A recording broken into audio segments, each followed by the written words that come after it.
Okay, let's start this deep dive with a story about a man we'll call Mr. J. Now, he was always meticulous, checked the stove, locked the door, kept lists for everything. But then little things started slipping. The kettle boiling for way too long, the front door sometimes unlocked overnight. And then the one that really, well, it sets off alarm bells, leaving the car running Mm. in the driveway for hours. Mm. That's a significant shift. Exactly. And this isn't just like misplacing your keys, which happens to all of us as we age. This is that point where forgetfulness really starts to intersect with safety, where memory loss becomes genuinely hazardous. Yes. So today we're diving into this specific phenomenon, behavioral risk unawareness. We really need to unpack what it is, what's happening in the brain, and crucially, why yelling "you forgot" again just doesn't work. Why the answer is more about thoughtful design. And that reframing is so important right from the beginning. When we talk about behavioral risk unawareness, we mean this sort of quiet internal change.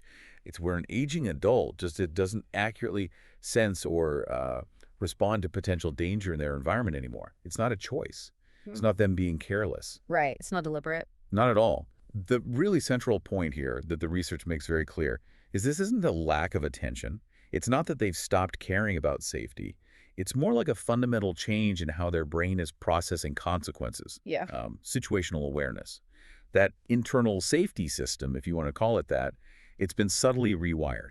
So that rewiring, what does it look like from the outside? What are the signs? Well, we see it manifest in those common near misses, things that signal something deeper is going on, leaving appliances on the iron, the stove, that kind of thing, or forgetting to take really vital medications.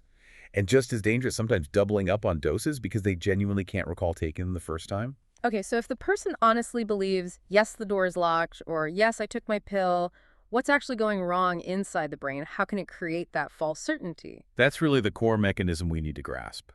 See, when you're younger, your brain is constantly running these little background checks, mostly unconscious. Did I turn that off? Am I holding the handrail? It's a very fast, dynamic risk assessment system.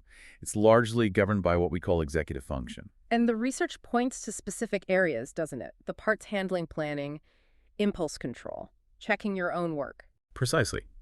It's those parts of the brain, especially the frontal lobe and parietal cortex, that handle checking your work, confirming a task is actually done.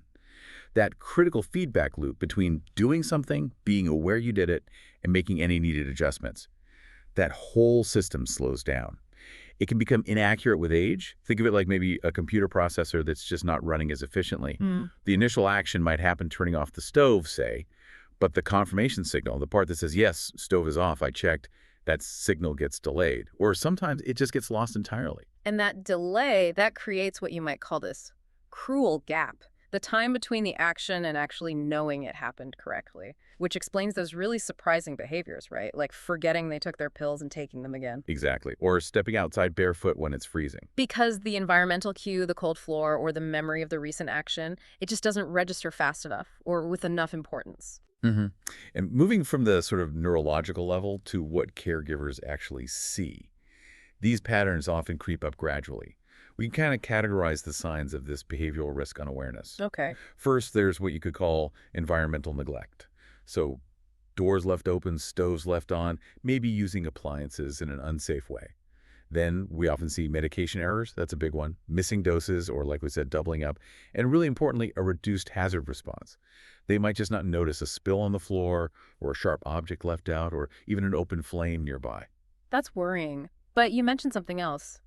Denial. Yes, and this is often the hardest part for families. The research calls it confident denial. It's that absolute insistence I didn't forget, even when the evidence is right there. The stove is clearly still on. And this is so crucial. The denial usually isn't dishonesty. It's not stubbornness. It's often rooted in genuine memory gaps that the brain almost automatically fills in. It creates this illusion of certainty. They truly believe they did lock the door. Wow, okay. So if they genuinely believe it, if it's not lying, then just telling them you forgot is basically useless. It's not going to land. Pretty much. It often leads to arguments, frustration, defensiveness. So what does help us make sense of this pattern? How do we respond effectively? I think this is where looking at it through a behavioral science lens, like applied behavior analysis or ABA, can be really insightful. It really can. ABA helps us understand why we do things, how consequences shape our behavior. Yeah. And when you apply that framework here, especially with verbal correction, you can sometimes see a really damaging reinforcement loop developing. How so? Well, think about it. A caregiver says, maybe sharply, "You forgot that again." Hmm. For the older person, that often triggers feelings of shame or frustration, maybe embarrassment. It's unpleasant. So unconsciously, they might start to withdraw to avoid that feeling. And if forgetting means they retreat and retreating means they avoid the correction, well, forgetting itself can almost become reinforced. It becomes an escape behavior. Ah, okay, so you're inadvertently reinforcing the avoidance, not actually helping them remember or be safer. Exactly. You're not teaching safety. You're potentially teaching them to hide the lapse. Right. And understanding that that confrontation can backfire so badly, that really leads us to the main solution paradigm here, doesn't it? Safety through design, not confrontation. We have to stop relying on verbal reminders and criticisms. Instead, we need to restructure the environment itself, make the safe behavior the easy, almost automatic path. Yes. And this whole approach works because it taps into a really key behavioral insight about aging and memory. Often, even when declarative memory, that's your memory for facts, events like, did I take my pill this morning? Yeah. Even when that starts to decline, procedural memory often stays remarkably strong. Procedural memory, that's like muscle memory, the how-to of things. Exactly. How to brush your teeth, how to make coffee, the physical routine of locking a door, those ingrained habits. So our strategy needs to bypass that failing declarative memory. Stop asking, did you remember? And instead, leverage those strong procedural habits.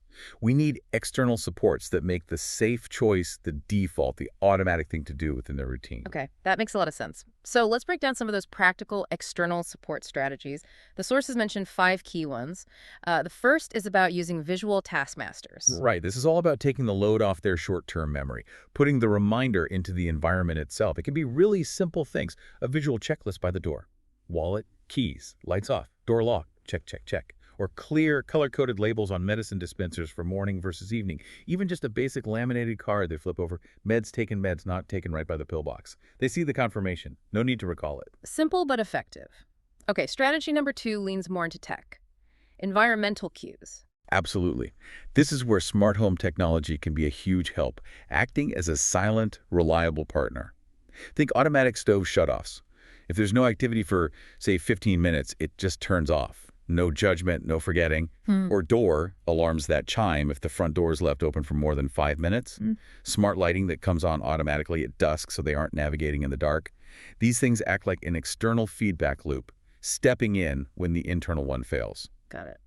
Number 3 brings in the human element. Positive reinforcement. Yes, and this is so important for preserving dignity. Yeah. We need to catch them doing things right and acknowledge that independence, even the small wins. The goal is always to reinforce the positive, safe behavior, not just pounce on the lapses. Saying something warm like, hey, that's wonderful you remembered to turn off the tap perfectly today, is far more powerful than nagging about yesterday's mistake. It strengthens that positive routine. Makes sense. Okay, 4th, reducing cognitive load. What does that involve? This is about ruthless simplification of their surroundings. A cluttered room, too many pill bottles to sort through, tons of conflicting notes stuck everywhere. It's overwhelming. It taxes their executive function. So, declutter. Simplify choices. Make the environment predictable and calm. The less mental energy they have to spend just navigating the basics of their day, the more resources they have left for those crucial safety functions. Right, keep it simple. Yeah. And finally, strategy 5, collaborative planning. This seems key for getting buy-in. Absolutely critical. You need to involve the person in the process of choosing and setting up these safety tools. If they help pick out the automatic stove shut-off device, or they help design the visual checklist, they feel a sense of ownership. It feels less like something being imposed on them and more like a shared strategy to help them stay independent and safe. That massively reduces resistance. That whole design-focused approach, it really helps clarify some common questions people have, doesn't it? Like, does this kind of risk unawareness automatically mean someone has dementia? That's a frequent question, and the research is clear. No, not necessarily. This failure in the brain's feedback loop, this risk unawareness, it can happen independently of a formal dementia diagnosis. In fact, it's often one of the earliest signs of any kind of cognitive decline, whatever the eventual label might be, though of course they very often do occur together. So the million-dollar question for caregivers: when does normal forgetfulness cross that line into being truly unsafe? How do you know? It's about looking for patterns and the gap. 2 key things. One is repeated near misses. Is it the same dangerous situation happening over and over? the stove left on multiple times a week, the door consistently unlocked. And the second, maybe even more critical, is that growing gap between their stated confidence, of course I locked it, Yeah. and their actual performance. The door is wide open. Yeah. When that gap between confidence and reality keeps widening, that's a major signal that environmental supports are really needed. Okay, so the big takeaway for anyone listening dealing with this, it really sounds like gentle redirection, structure the environment, forget the confrontation. Precisely. Verbal correction is just so often ineffective and damaging. But if we modify the environment to support those ingrained procedural habits, those physical routines, they can still often perform. We create a scaffold. It allows independence to continue safely. Safety becomes almost automatic through thoughtful, compassionate design. It protects their autonomy and their dignity. Yeah, that reframing is just essential. Hmm. Thinking back to Mr. J, who we started with, he wasn't being careless. He wasn't being stubborn. It was a real change in his brain's ability to confirm things, to get that feedback. Behavioral risk unawareness isn't a character flaw.